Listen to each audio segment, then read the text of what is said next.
afternoon, everybody. My name is Timidrat, and I'll be casting for Castcraft AU. And just a few things before we actually get underway with this, and I actually introduce the players.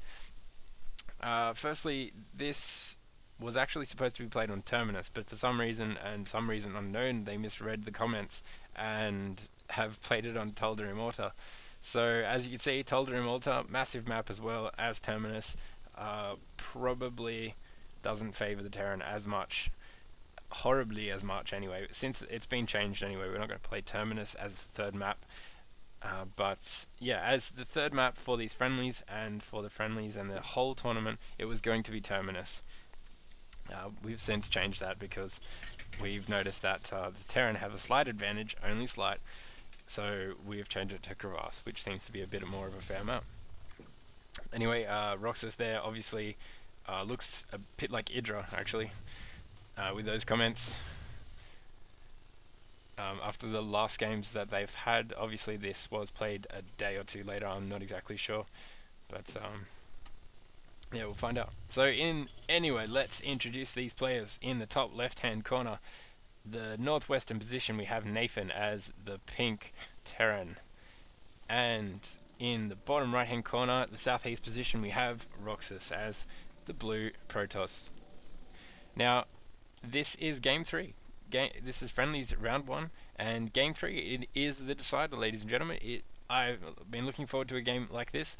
I believe only 2 of the games went to a decider. I'm not going to actually tell you which ones, but this was one of them, and as you can see, not very happy about that rush that he did in game 2 against Roxas. Got a few comments there, slightly unpleasant, but I'm sure we can all get over it and watch this and have a really good game. They both scouted, I believe, the same spot. They did, they both scouted the same spot at the same time, and it does mean that they're going to be scouting each other at approximately the same time. Maybe Nathan going to get in there first. There we go, seeing exactly what he's got. He's got the Cybernetics core down and a gateway. And oh, hello. Bit of a jump there. Not exactly sure what happened there. Must have hit something I wasn't supposed to. But well, Nathan has a Marine out, and he's got a solid wall, so the probe will not be able to get through, and he will get taken out as well.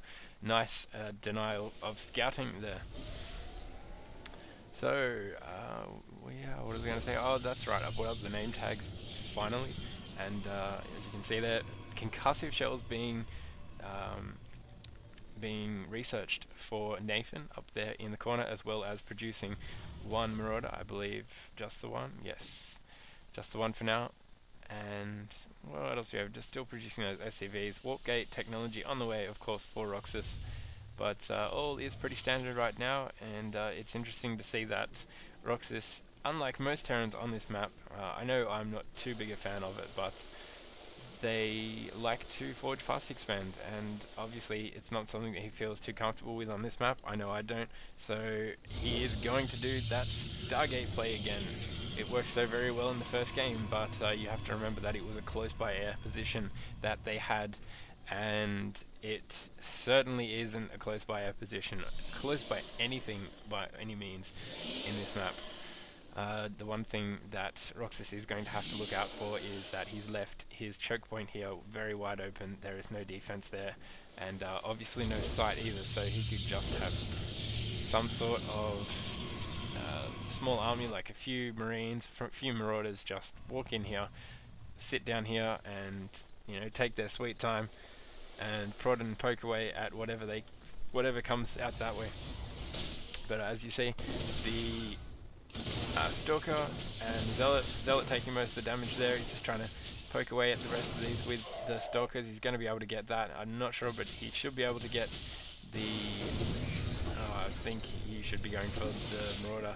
It's a little bit more important, yet he's going to be able to get it just because he turned around and tried to kill that Zealot.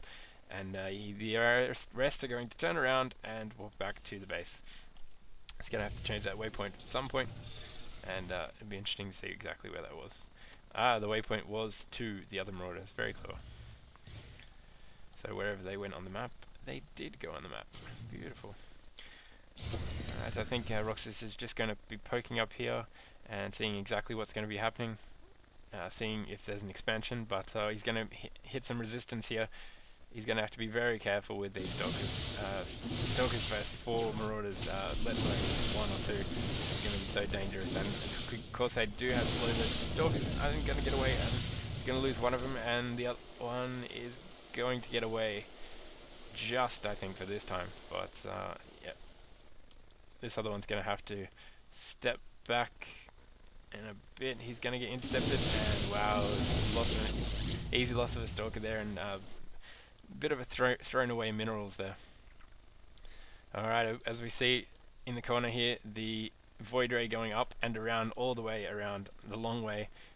The Nayfin army only has 5 Marines, it does have 6 Marauders, so it's going to be a bit of a challenge to actually take these down when they actually get to the base. But what else do we see making? Researching Stimpack there. Another 2 Marines, 2 Marauders on the way. We have a kill, possibly a bit of an over, but it is such a long waypoint that it can be effective as they go across. But as they go all the way across the map, it takes so long indeed. So I'm not exactly sure if these have been spotted yet. If he can get the force fields down, he needs to get those force fields down. This could be a bit of trouble for Roxas here. As you can see, the army just able to walk straight in here and start taking away that. He's not turning around the Void Rays, which is interesting to see. I suppose the only thing he can do now is get these probes out. Absolutely, just make him run, get him past everything here. But I'm not exactly sure where he's going with this. He's trying to attack with them. He's got none left. He's got these zealots out, but they're not going to be able to do much, especially with the Marauders concussive shells. And he just keeps on streaming in reinforcements. I don't actually see a way for him to get out with this. He's got a Void Ray coming out, but unfortunately it's not going to do enough, especially against a certain amount of Marines that he has now. Even if it does do anything, I don't think it's going to be able to kill anything anywhere near as fast as he needs to. Of course, there he's lost his Nexus, and he's just got these 2 Void Rays sitting in the corner, not doing much at all. The command center over here has, well, it's pretty much been destroyed as well, but yep, there we go. I guess he meant to say well played in the corner there, and as you can see, we had a little bit of a spectator in there on Photon Man. You'll be able to see his games a bit later, I believe. But yeah, interesting game, a bit of a base swap, an interesting base swap. Just a few mistakes there by Roxas in the end might have cost him the actual game. But who knows, it's all about learning, and yeah, it's also always a good game as well. So congratulations to Nathan for taking out round 1 against Roxas, and we wish you the best of luck, both of you, in friendlies round 2. Anyway, that's it from me, Timid Rat. You will see me in other friendlies round 1s, and hopefully in the very soon future, in the next week, we will be doing round 2 and then starting off the tournament, which I can't wait for, and neither can anyone else.